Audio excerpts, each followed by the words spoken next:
की ओर लाए। जितनी आपकी कैपेसिटी है, जितनी आपकी सहन करने की क्षमता है, उतना ही आपके फिसले नहीं और वो क्रिया बहुत हल्की नहीं होनी चाहिए। खिंचाव आएगा और वो आपको पकड़ के इस तरह से पीछे ले जाए और हल्का कान के पास या ऐसे ही प्रेशर दे सकते हैं।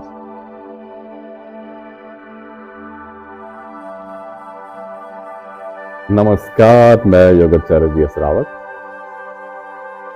आज हम करने वाले हैं कि कंधे में, गर्दन में बहुत अकड़ाहट बनी रहती है।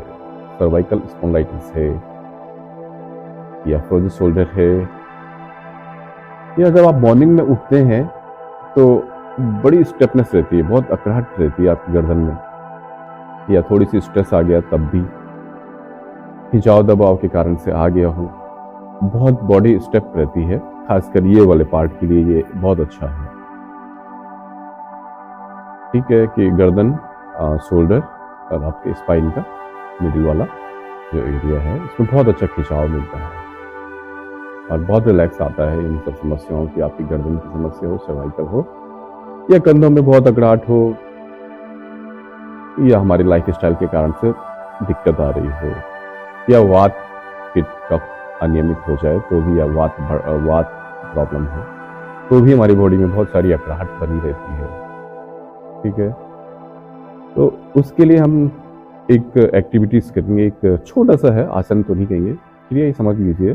तो उससे बहुत अच्छे से आप पाएंगे कि आपकी जो अकड़ाहट थी वो विद इन 2-3 वीक में काफ़ी चेंज आ गया। लेकिन करना है थोड़ा, जब मौका मिलता है तो 5 बार जरूर करें, थोड़ी सी सुबह शाम, जब मौका मिलता है तो आपकी अकड़ाहट काफ़ी कम हो जाएगी। आपके सर्वाइकल में बहुत अच्छा रिजल्ट आएगा। ठीक है, शोल्डर में दर्द रहता है, किसी को लिखने से या उससे बहुत सारी यहाँ प्रॉब्लम हो जाती है, हाथ उठते नहीं हैं, तो उनके लिए भी ये बहुत अच्छा है। और फ्लेक्सिबिलिटी नहीं है तो भी फ्लेक्सिबिलिटी बढ़ेगी, मसल्स आपके स्ट्रांग होंगे वहाँ। ठीक है, बहुत सिंपल एक्टिविटीज है, उसको हम करेंगे। और मेन है जो आप सभी करते हैं ना, सावधानियां जरूर बरतें। अगर आप सावधानियां नहीं बरतते हैं, सिर्फ क्रियाएं करते हैं, तो उसका रिजल्ट सिर्फ 20-30%, 30%, 35% ही रहता है। लेकिन अगर आप सावधानियों के साथ यौगिक क्रियाएं हैं, जो भी एक्टिविटीज है, उन सबको करते हैं, तो आपको बहुत जल्दी बहुत अच्छे रिजल्ट आते हैं और आप पूरी तरह से उस समस्या से निजात भी पा सकते हैं। लेकिन तभी जब आप सावधानियां बरतते हैं कि जैसे गर्दन के लिए है तो आपको बहुत वो काम नहीं करने हैं जिससे गर्दन झुक रही है और आप बिल्कुल वही गर्दन नीचे रखे जा रहे हो और कर रहे हो एक्टिविटी, तो फिर रिजल्ट नहीं आएगा। या आप ठंडे पानी से नहा रहे हो, वात की प्रॉब्लम है, ठंडे पानी से, या हवा में जा रहे हो, आप कैप भी नहीं पहन रहे हो, ठंड लग रही है, ठीक है, तो उससे वो बढ़ जाएंगी। या आप वात जनित खाना खा रहे हो जिसमें बहुत वात है, राजमा खा जा रहे हो, नॉन वेज खा रहे हो, बहुत हैवी प्रोटीन ले रहे हो, तो वो आपको फिर स्टेपनेस जो अकड़ाहट है वो आपको उसमें राहत नहीं मिलेगी। इसके लिए आपको बहुत ज़रूरी है कि आप कम से कम सावधानियों का पूरा ध्यान रखें, फिर एक्टिविटीज से आप लाभ लें। ठीक है, तो करते हैं, बहुत सिंपल है।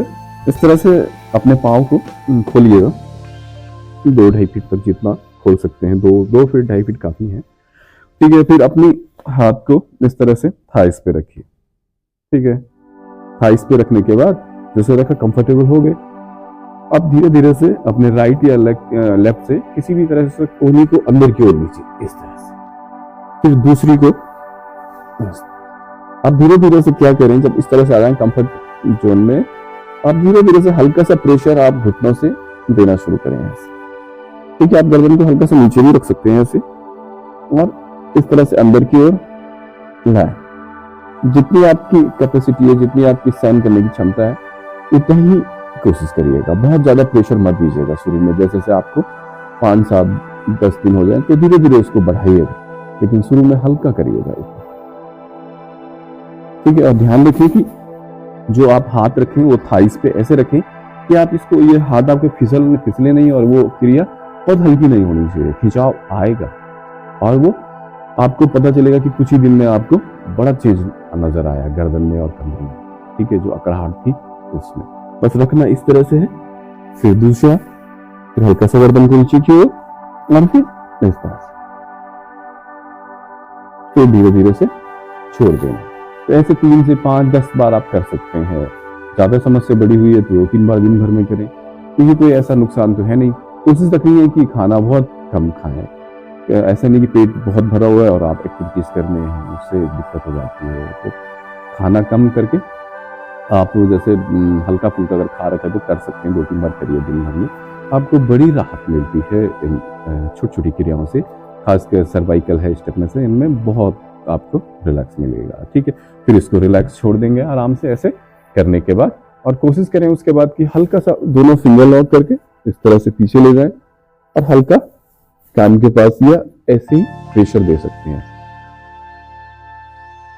तो प्रेशर क्रिया प्रतिक्रिया दोनों तरफ से होना चाहिए कि आप भी दें और सर से हाथों पे भी आए, तो हल्का सा कंपन पैदा होगा और बड़ा रिलैक्स आपको महसूस होगा। इसे भी 5 से 10 बार करें तो आपकी जो शोल्डर और जो नेक की समस्याएं हैं वो कुछ ही दिनों में आपको लगेगा कि बहुत अच्छा रिजल्ट आया है। आपकी जो स्टेपनेस थी मॉर्निंग में बनी रहती है उसमें आपको बड़ा रिलैक्स आएगा।